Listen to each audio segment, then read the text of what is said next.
കുടിയന്മാരുടെ ധ്യാനം. 200 കുടിയന്മാർ ധ്യാനത്തിൽ പങ്കെടുക്കുന്നു. ഞായറാഴ്ച ധ്യാനം തുടങ്ങി. തിങ്കൾ വൈകുന്നേരമായിട്ടും പലരുടെയും ലഹരി വിട്ടുപോയിട്ടില്ല. അപ്പോൾ ധ്യാനിപ്പിക്കുന്ന അച്ഛൻ പറഞ്ഞു, കെട്ടുപോകാൻ, ബന്ധനം കഴിയാൻ ഓരോരുത്തരും യേശു ആരെന്ന് ഉറക്കപ്പറ. ഒരു കുടിയൻ പറഞ്ഞു, യേശുവേ നീ എൻ്റെ കർത്താവാകുന്നു. ഒരു കുടിയൻ പറഞ്ഞു, ദൈവമാകും. ഒരു കുടിയൻ പറഞ്ഞു, നാഥനാകും. 2 കുടിയന്മാർ ഒന്നും മിണ്ടുന്നില്ല. അച്ഛൻ എളിക്കിട്ട് ഓരോ കുത്തു കൊടുത്തു. പറ, കെട്ടുപെട്ടയുടെ ബന്ധനം വരിയട്ടെ. ഒരു കുടിയൻ ചാടി എഴുന്നേറ്റ് പറഞ്ഞു, യേശുവേ നീ എൻ്റെ ലഹരിയാകുന്നു. ഒരു ലഹരി പോയപ്പോൾ അടുത്ത ലഹരി. ഒരുത്തിനൊന്നും മിണ്ടിയില്ല. അച്ഛൻ ശക്തമായി ഒരു കുത്തോടെ കൊടുത്തു. അവൻ ചാടി എഴുന്നേറ്റ് പറഞ്ഞു, യേശുവേ നീ എൻ്റെ അളിയനാകുന്നു. എല്ലാവരും ഒറ്റ ചിരി. ആൾക്കാർക്ക് തോന്നി അവൻ അച്ഛനെ കളിയാക്കുക. അവനായിരുന്നു സത്യസന്ധനായ കുടിയൻ. അവൻ്റെ ഇളയ പെങ്ങള് മഠത്തിലെ കന്യാസ്ത്രീയായിരുന്നു. യേശുവേ നീ എൻ്റെ അളിയനാകുന്നു. ആരാണ് യേശുവെന്ന് ഒരു ചോദ്യം നമുക്കും വേണം. കർത്താവ് ചോദിക്കുന്നു, ഞാൻ ആരെന്നാണ് എല്ലാവരും പറയുന്നത്? ഞാൻ ആരെന്നാണ് നിങ്ങൾ പറയുന്നത്? യേശു ചോദിക്കും, ഞാൻ ആരാണെന്നാണ് ഈ നാട്ടിലെ മുസ്ലിങ്ങൾ പറയുന്നത്. അവർ പറയും, നബിമാരിൽ ഒരു നബിയാണ്, പ്രവാചകന്മാരിൽ ഒരു പ്രവാചകനാണ്. ഞാൻ ആരാണെന്നാണ് ഹിന്ദുക്കൾ പറയുക. അവതാരങ്ങളിൽ ഒരു അവതാരമാണ്. ഞാൻ ആരാണെന്ന് എൻ്റെ കുരിശ് താലിയിൽ വഹിക്കുന്ന നിങ്ങൾ പറയുന്നത്. എൻ്റെ ശരീരം ഭക്ഷിക്കുന്ന, എൻ്റെ രക്തം പാനം ചെയ്യുന്ന നിങ്ങൾ പറ, ഞാൻ ആരാ? പറയാൻ ഉത്തരം വേണം വ്യക്തിപരമായിട്ട്. നീ എൻ്റെ ദൈവവും എൻ്റെ നാഥനും എൻ്റെ കർത്താവുമാ. യേശു ആരെന്ന് ചോദിക്കുമ്പോൾ ഏറ്റവും മനോഹരമായ ഉത്തരം തരുന്നത് സുവിശേഷകനായ യോഹന്നാനാണ്. ബൈബിളിൽ ഏറ്റവും ആഴമുള്ള ബൈബിൾ രചന യോഹന്നാൻ്റേതാണ്. അതിന് കാരണം യോഹന്നാൻ ചെയ്ത 2 കാര്യങ്ങൾ. ഒന്ന്, അന്ത്യ അത്താഴത്തിന് മുമ്പ് യോഹന്നാൻ സ്വന്തം നെറ്റി, സ്വന്തം ശിരസ് ക്രിസ്തുവിൻ്റെ മാറിൽ വെച്ചു.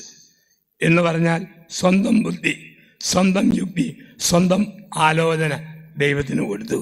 കാരണം നെറ്റി ബുദ്ധിയുടെ കേന്ദ്രമാണ്, ഓർമ്മയുടെ കേന്ദ്രമാണ്, ചിന്തയുടെ കേന്ദ്രമാണ്.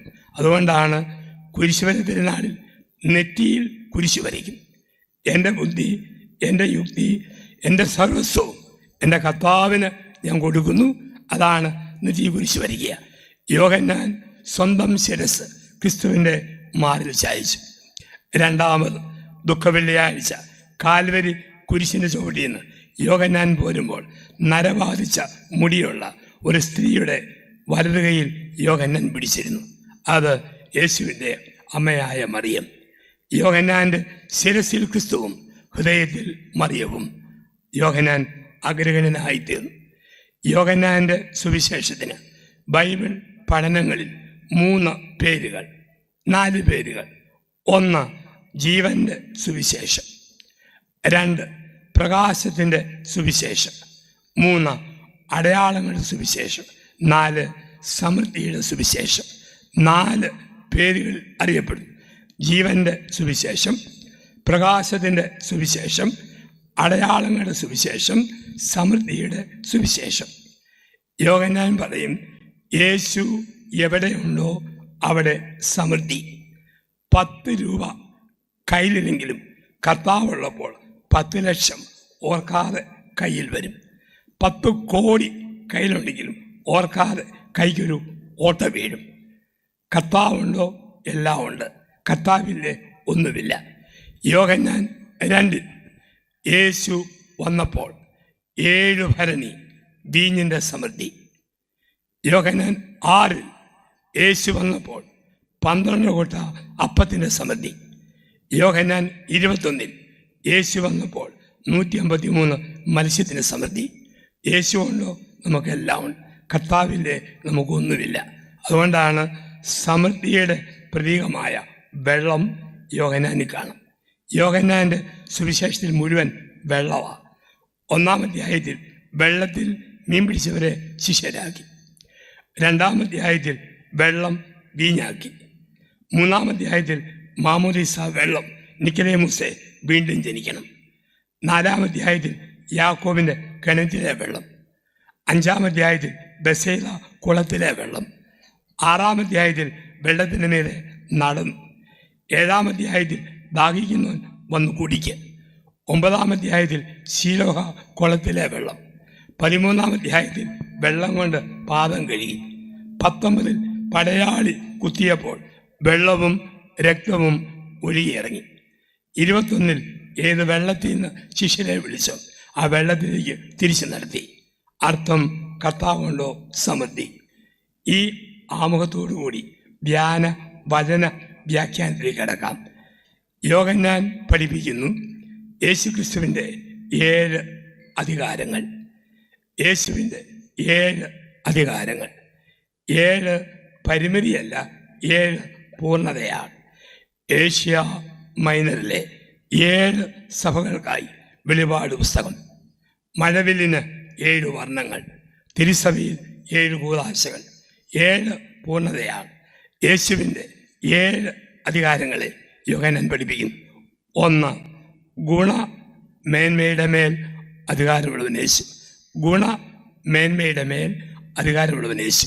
യോഹന്നാൻ 2:1 മുതൽ 12 വരെ. കാനായിലെ കല്യാണ സദ്യ. 3-ാം ദിവസം ഗലീലയിലെ കാനായിൽ ഒരു വിവാഹ വിരുന്ന് നടന്നു. യേശുവിൻ്റെ അമ്മ അവിടെ ഉണ്ടായിരുന്നു. യേശുവും ശിഷ്യന്മാരും വിരുന്നിന് ക്ഷണിക്കപ്പെട്ടിരുന്നു. അവിടെ വീഞ്ഞു തീർന്നപ്പോൾ അവൻ്റെ അമ്മ അവനോട് പറഞ്ഞു, അവർക്ക് വീഞ്ഞില്ല. യേശു പറഞ്ഞു, സ്ത്രീയെ, എനിക്കും നിനക്കും എന്ത്? എൻ്റെ സമയം ഇനിയും ആയിട്ടില്ല. അവൻ്റെ അമ്മ പറഞ്ഞു, അവൻ പറയുന്ന പോലെ ചെയ്യുക. പരന്നുകൾ നിറയ്ക്കപ്പെട്ടു, കരങ്ങൾ നീട്ടിപ്പിടിച്ചു. ഒരു നിമിഷം കൊണ്ട് പച്ചവെള്ളം വീര്യമുള്ള വീഞ്ഞായി. കലവറക്കാരൻ അകത്ത് കയറി വീഞ്ഞ് രുചിച്ചു നോക്കിയിട്ട് പറഞ്ഞു, എല്ലാവരും മുന്തിയേനം ആദ്യം വിളമ്പുന്നു, പൂസായി കഴിയുമ്പോൾ താഴ്ന്നതരവും ചെന്നി നല്ല വീഞ്ഞ് അവസാനം വരെയും സൂക്ഷിച്ചു വെച്ചല്ലോ. നമ്മുടെ നാട്ടിലെ വിവാഹ രീതിയും യഹൂദൻ്റെ വിവാഹ രീതിയും തമ്മിൽ വലിയ വ്യത്യാസം. നമ്മുടെ നാട്ടിൽ ഏപ്രിൽ 12 പുതുഞായറാഴ്ച ഒരു കല്യാണം എന്ന് പറഞ്ഞ് ക്ഷണിച്ചാൽ ശനിയാഴ്ച വൈകിട്ട് വീട്ടിൽ വരും, ഞായറാഴ്ച പള്ളിയിൽ വരും, കർമ്മത്തിൽ പങ്കെടുക്കും, ഭക്ഷണം കഴിച്ച് പല്ലും കുത്തി കുറ്റവും പറഞ്ഞുകൊണ്ട് പോകും. നമ്മുടെ രീതി അതാ. യഹൂദർക്കിടയിൽ അങ്ങനെയല്ല. ഒരു വിവാഹത്തിന് വിളിച്ചാൽ 15 ദിവസം കയറി ഇറങ്ങാം. അങ്ങനെ പലര് കയറി ഇറങ്ങിയപ്പോൾ വീഞ്ഞ് തീർന്നുപോയി. തീർന്നപ്പോൾ നമുക്കറിയാം, സ്ഥലം MLA-യോ MPA-യോ ഒരു പരിപാടിക്ക് വിളിച്ചാൽ അവർ മാത്രമല്ല, വിളിക്കാത്ത ലോക്കൽ നേതാക്കന്മാർ കൂട്ടത്തിൽ കയറി വരും. നിങ്ങൾ നീണ്ട യാത്ര ചെയ്യുമ്പോൾ ആര്യഭവൻ, ഉടുപ്പി ഹോട്ടൽ, ആനന്ദഭവൻ, ശരവണ അവിടെ കയറി ഭക്ഷണത്തിന് ഓർഡർ കൊടുക്കും. ഓർഡർ കൊടുക്കുന്നത് ചപ്പാത്തി, നെയ്റോസ്റ്റ്, പൂരി മസാല, മസാല ദോശ. പക്ഷെ ഓർഡർ കൊടുക്കാത്ത ഒരു വയ്യാവേലി ഒരു നാണമില്ലാതെ പ്ലേറ്റിൽ കയറി കുത്തിയിരിക്കും. തൊളവട എന്ന് പറയുന്ന ഉഴുന്നുവട. പിന്നെ മര്യാദ ഉള്ളതുകൊണ്ട് എറിയില കഴിച്ചിട്ട് പോകും. കാനായിലെ വീട്ടിൽ വിളിക്കാത്ത ഉഴുന്നുവട പോലെ കുറേ പേര് വന്നു, വീഞ്ഞില്ല. അവിടെ അമ്മ തൻ്റെ ഡ്യൂട്ടി ആരംഭിച്ചു. പരിശുദ്ധ അമ്മ ലോകത്തിലേക്ക് വന്നത് മധ്യസ്ഥ പ്രാർത്ഥന നടത്താൻ വേണ്ടിയില്ല. 2 മാസം മുമ്പ് ലിയോ 14 മാർപ്പാപ്പ പറഞ്ഞു, മാതാവിനെ സഹരക്ഷക എന്ന് വിളിക്കരുത്, മറിയം മധ്യസ്ഥ പ്രാർത്ഥനയുടെ അമ്മയാണ്. കാനായിൽ അമ്മയുടെ ആദ്യത്തെ മധ്യസ്ഥ പ്രാർത്ഥന. മോനെ വീഞ്ഞില്ല. ഈ രാത്രി പറയും, മോനെ അച്ഛന് കൃപയില്ല, ദമ്പതിമാർക്ക് വരവില്ല, ദേഹത്തിന് ഊരില്ല, വീടിന് സമ്പത്തില്ല. നമ്മുടെ ആവശ്യം അമ്മ ഈശോയോട് പറയും. എന്നിട്ട് പറയും, അവൻ പറയുന്ന പോലെ ചെയ്താൽ മതി, വീര്യമുള്ള ജീവിതമാകും. പരന്നുകൾ നിറച്ചു, കരങ്ങൾ നീട്ടിപ്പിടിച്ചു. ഒരു നിമിഷം കൊണ്ട് വെള്ളരി വെളുത്ത പച്ചവെള്ളത്തിൻ്റെ മുഖം നവവധുവിൻ്റെ മുഖം പോലെ ചുമന്നു തൊടുത്തു. വീര്യമുള്ള വീഞ്ഞായി വാരികോരി വിളമ്പി. കലവറക്കാരൻ അകത്ത് കയറി വീഞ്ഞ് രുചി നോക്കി. എന്നിട്ട് പറഞ്ഞു, എല്ലാവരും മുന്തിയനും ആദ്യം വിളമ്പുന്നു, പൂസാകുമ്പോൾ താഴ്ന്നു തരും. പക്ഷെ നീ നല്ല വീഞ്ഞ് അവസാനം വരെയും സൂക്ഷിച്ചു വെച്ചല്ലോ. എല്ലാ ജീവിതാന്തസ്സിലും നല്ലത് ആദ്യം വിളമ്പും. അച്ഛന്മാരെ കണ്ടിട്ടില്ലേ? പട്ടം കിട്ടിയ ആദ്യകാലങ്ങളിൽ അച്ഛന്മാർ കുർബാന കഴിപ്പിക്കുന്ന കണ്ടാൽ തോന്നും ഈ കക്ഷിയാണ് വിശുദ്ധ കുർബാന കണ്ടുപിടിച്ചയാൾ. ചില അച്ഛന്മാർ ആശീർവാദം കൊടുക്കുന്ന കണ്ടാൽ കുരിശിൻ്റെ നീളം പരലോകം മുതൽ പാതാളം വരെയാണ്, സമാധാനം നിങ്ങളോടുകൂടെ. പക്ഷേ 10-15 വർഷം കഴിഞ്ഞ് അച്ഛൻ സമാധാനം കൊടുക്കുന്ന കണ്ടാൽ പൂച്ച മണ്ണു മാന്തിയ പോലെ, സമാധാനം നിങ്ങളോടുകൂടെ. വീര്യം പോയി, ലഹരി പോയി. ഇത് വിവാഹത്തിലുണ്ട്. കല്യാണം കഴിയുന്നു, ആദ്യ നാളിൽ എന്തോ ലഹരി, പൊന്നെ, തേന്, പാല്, വയമ്പ്, ചക്കരമുത്ത്, പൊട്ടെ. ഒരുത്തൻ കല്യാണം കഴിഞ്ഞ് അവൻ്റെ ഭാര്യയും കൊണ്ട് വീട്ടിലോട്ട് വരിക. ഗേറ്റിന് വന്നപ്പോൾ വീഡിയോക്കാരൻ പറഞ്ഞു, അവൾക്ക് നല്ല പെർഫ്യൂമിൻ്റെ മണമുണ്ട്, ഇന്ന് കോരിയെടുക്കാൻ പറഞ്ഞു. അവൻ കഷ്ടപ്പെട്ട് അവളെ എടുത്തപ്പോഴാ ഓവർ വെയ്റ്റ്, സിമിന്തിയാക്ക് പോലെ നല്ല കനം. ഇവനിങ്ങനെ അവളെ പൊക്കിയെടുത്ത് വേച്ച് പോവുക. അപ്പം എൻ്റെ അമ്മ അകത്തിരുന്ന് കണ്ടു. അമ്മ പറഞ്ഞു, കർത്താവേ, വിവാഹത്തിൻ്റെ അത്ഭുതം.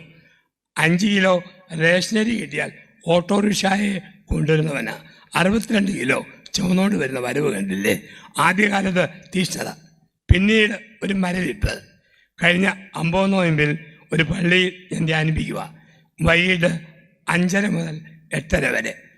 5:30 കുരിശിൻ്റെ വഴി. ഞാൻ പള്ളിയിലോട്ട് സാവധാനം പോകുമ്പോൾ 65 വയസ്സ് പ്രായം വരുന്ന ഭർത്താവും ഭാര്യയും കൂടി പള്ളിയിലോട്ട് പോകുന്നു. ഭാര്യ മുമ്പിൽ പോകുന്നു, കെട്ടിയവൻ വീർത്ത മുഖമായിട്ട് പിന്നാലെ പോകുന്നു. ഞാൻ ചോദിച്ചു, ചേട്ടാ, 50 നോയമ്പിലെ വെള്ളിയാഴ്ചയല്ലേ, കുരിശിൻ്റെ വഴിക്ക് പോകുന്നില്ലേ? ചേട്ടൻ്റെ മറുപടി, ആ വഴിക്ക് തന്നെ അച്ഛാ ഞാൻ പോയിക്കൊണ്ടിരിക്കുന്നു. കുരിശ് മുമ്പിൽ പോകുന്നു, കുരിശിൻ്റെ വഴിക്ക് ചേട്ടനും പോകും. ആദ്യം നല്ല സന്തോഷത്തോടെ ആരംഭിക്കുന്ന ജീവിതത്തിൽ പിന്നീട് വരുന്ന ഒരു മരവിപ്പ്. ക്രിസ്തു കൊണ്ടോ വീര്യമുണ്ട്, ക്രിസ്തുവിലെ തണുത്തു പോകും. യേശുവിൻ്റെ പ്രത്യേകത, അവൻ എവിടെ വന്നാലും സാന്ദ്രത വർദ്ധിക്കും. അവൻ വരുന്നിടത്ത് സാന്ദ്രത വർദ്ധിക്കും. അവൻ വരുമ്പോൾ വെള്ളത്തിൻ്റെ സാന്ദ്രത വീഞ്ഞിൻ്റെ സാന്ദ്രതയാവും. അല്പം മുമ്പ് അവൻ വന്നപ്പോൾ വീഞ്ഞിൻ്റെ സാന്ദ്രത രക്തത്തിൻ്റെ സാന്ദ്രതയായി. കർത്താവ് വരുമ്പോൾ വെള്ളം വീഞ്ഞാവും, വീഞ്ഞ് രക്തമാവും. വെള്ളം ഇഷ്ടം, വീഞ്ഞ് സ്നേഹം. കല്യാണം കഴിഞ്ഞപ്പോൾ ഇഷ്ടം വെള്ളം, വർഷങ്ങൾ കഴിഞ്ഞപ്പോൾ അത് വീഞ്ഞ് വീര്യമുള്ള ലഹരിയുള്ള ഒന്നായിട്ട് മാറി. പ്രിയപ്പെട്ടവരെ, ശരിക്കും ലഹരിയുള്ള ഒരു ദാമ്പത്യമാണോ?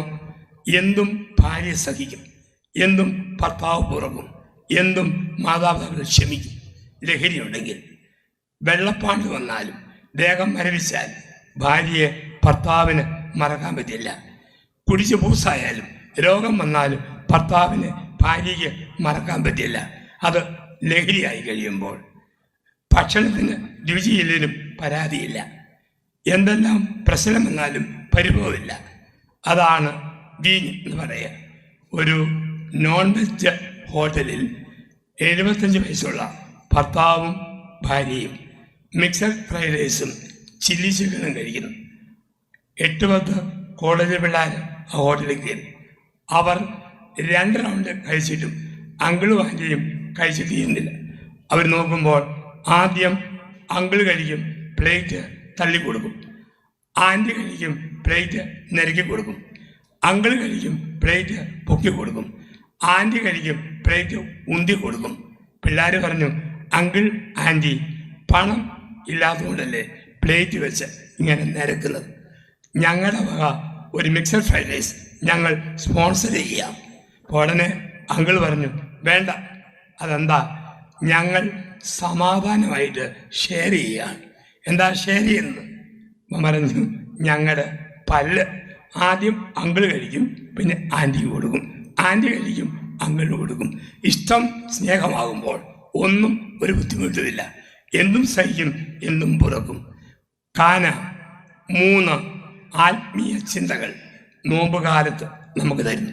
3 ആത്മീയ ചിന്തകൾ. 1, ജീവിതത്തിൽ പ്രശ്നം വരുമ്പോൾ പരിഹാരം തരുന്നവൻ പന്തലിൻ്റെ പുറത്തല്ല, പന്തലിൻ്റെ അകത്താണ്. കാനായിൽ പ്രശ്നം വന്നപ്പോൾ പരിഹാരം അയൽവകത്തു നിന്ന് കടം മേടിച്ചല്ല, ആരോടും പറഞ്ഞിട്ടുമല്ല. പ്രശ്നം വന്നപ്പോൾ പരിഹാരം തരുന്നവൻ പന്തലിൻ്റെ അകത്തുണ്ട്. നിങ്ങളുടെ വീട്ടിൽ ഒരു പ്രശ്നം വരുമ്പോൾ ഉടനെ കൃപാസനത്തിലേക്ക് ഓടരുത്, അട്ടപ്പാടി ഓടരുത്, അണക്കരയ്ക്ക് ഓടരുത്, അമ്മ വീട്ടിൽ ഓടരുത്. പ്രശ്നം വരുമ്പോൾ ആദ്യമേ നിങ്ങൾ കൊന്തയായിട്ട് പ്രാർത്ഥനാ മുറിയിൽ കൊന്ത ചെല്ലണം, പ്രാർത്ഥനാ മുറിയിൽ ബൈബിൾ വായിക്കണം, എൻ്റെ പള്ളിയുടെ മധുബഹയുടെ മുമ്പിലേക്ക് പോകണം. പ്രശ്നം വരുമ്പോൾ പരിഹാരം തന്നവൻ ധ്യാനഗുരുക്കന്മാരോ കൗൺസിലേഴ്സോ ധ്യാന മന്ത്രികളോ അല്ല. പരിഹാരം തരുന്നവൻ പെരയ്ക്കകത്തുണ്ട്, പരിഹാരം തരുന്നവൻ പന്തലിൻ്റെ അകത്തുണ്ട്. ആ ഒരു ചിന്ത. 2, കാണാതിരുന്ന രണ്ടാമത്തെ ചിന്ത, അപ്രതീക്ഷിതമായ തകർച്ച വരുമ്പോൾ തളരാതെ പിടിച്ചു നിൽക്കണം. ഈശോയും മാതാവും ഹൃദയത്തിൽ വേണം, വീട്ടിൽ വേണം. അപ്രതീക്ഷിതമായ തകർച്ച വരുമ്പോൾ തളരാതെ പിടിച്ചു നിൽക്കണം. ഈശോയും മാതാവും വീട്ടിൽ വേണം. കാനായിൽ അപ്രതീക്ഷിതമായി കണക്ക് തെറ്റി വീഞ്ഞു തീർന്നു, തളർന്നില്ല. ഈശോയും മാതാവും ഉണ്ട്. ഞാൻ കണക്ക് കൂട്ടി ഇങ്ങനെ പോയാൽ ഒരു 15 വർഷം ധ്യാനിപ്പിക്കാം. പെട്ടെന്ന് ഒരു സ്ട്രോക്ക് വന്നു, തളരാതിരിക്കണോ? ഈശോയും മാതാവും ഹൃദയത്തിൽ വേണം. മക്കളെ കുറിച്ച് വലിയ പദ്ധതി ഇട്ടു, ഓർത്തുന്നതുപോലെ മക്കൾ പ്രതികരിച്ചില്ലെങ്കിൽ അപ്പം തളരാം, അമ്മ തളരാം. തളരാതിരിക്കണോ? ഈശോയും മാതാവും ഹൃദയത്തിൽ വേണം ഏത് തകർച്ചയും നേരിടാൻ. 3, ഒഴിച്ച് കളയുന്ന വെള്ളം കുടിച്ച് തീർക്കുന്ന വീഞ്ഞാക്കാൻ ഈശോ വേണം.